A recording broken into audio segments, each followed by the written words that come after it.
কলম্বোর সিংহলিত sports club মাঠে শেষ টেস্টে শ্রীলঙ্কার কাছে ইনিংস ব্যবধানে পরাজয়ের রেশ তখনও কাটেনি।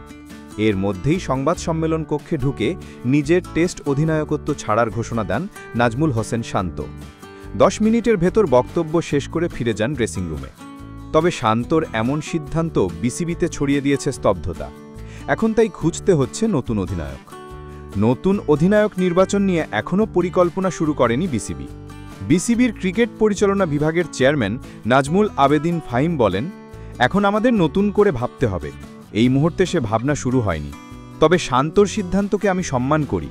তার অধিনায়কত্বের গুণ দলকে ভালো কিছু দিয়েছে। আশা করি ব্যাটার হিসেবে সে দারুণ অবদান রাখবে। শুভকামনা রইল তার জন্য। নতুন নেতৃত্ব নিয়ে কথার প্রসঙ্গে ফাহিম যোগ করেন, দ্বিতীয় ব্যক্তি হিসেবে যাকে বলা হয়েছে সে মেহেদী হাসান মিরাজ।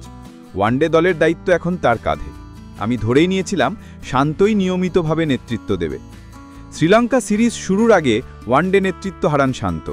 সূত্র বলছে, সফরপূর্ব সংবাদ সম্মেলনের সময়ও শান্ত জানতেন না যে তাকে ওয়ানডে অধিনায়কত্ব থেকে সরিয়ে দেওয়া হচ্ছে, যা আলোচনার জন্ম দিয়েছিল বেশ।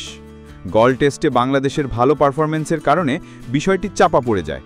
কিন্তু কলম্বো টেস্ট শুরুর আগেই ফের উঠে আসে নেতৃত্ব ছাড়া নিয়ে প্রশ্ন। মাঠেই শান্তর টেস্ট নেতৃত্ব ছাড়ার বিষয়ে তাৎক্ষণিক প্রতিক্রিয়ায় ফাহিম বলেন, আমার ধারণা ছিল এই সিদ্ধান্ত আরও পরে হবে, আজই হবে সেটা আশা করিনি। বোর্ড যখন সিদ্ধান্ত নিয়েছে তখন শান্তর সঙ্গে আলোচনা করেই নিয়েছে। আমরা যদি অতীতের দিকে তাকাই, দেখি আমরা খুবই অধারাবাহিক। মাঝে মাঝে ভালো খেলি, বেশিরভাগ সময়েই প্রত্যাশা অনুযায়ী নয়।